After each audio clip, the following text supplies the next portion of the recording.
warahmatullahi wabarakatuh.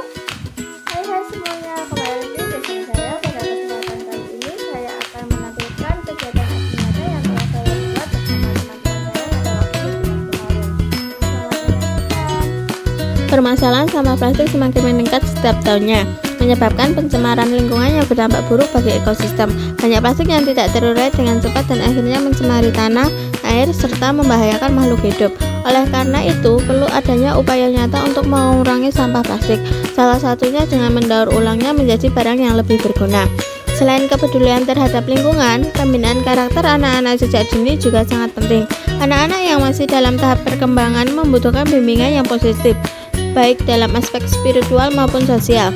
Dengan mengajak mereka untuk mengaji, mereka dapat memahami nilai-nilai agama yang baik. Sementara itu, kegiatan ice breaking dapat membantu mereka lebih semangat dalam belajar, meningkatkan rasa percaya diri, serta membangun kebersamaan dengan teman-temannya.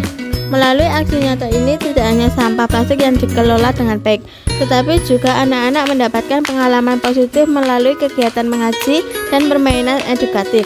Hal ini diharapkan dapat menciptakan generasi yang peduli terhadap lingkungan, memiliki nilai moral yang kuat, serta mampu bekerja sama dalam kebersamaan. 1. Meningkatkan kesadaran lingkungan. Mengajak adik-adik untuk memahami dampak negatif sampah plastik terhadap lingkungan, mendorong kebiasaan mendaur ulang sampah plastik menjadi barang yang lebih bermanfaat. 2. Menanamkan nilai-nilai keagamaan. Mengajak adik-adik untuk belajar dan memahami ajaran agama melalui kegiatan mengaji, menumbuhkan kebiasaan membaca dan memahami Al-Quran sejak dini. 3. Mengembangkan kreativitas dan keterampilan.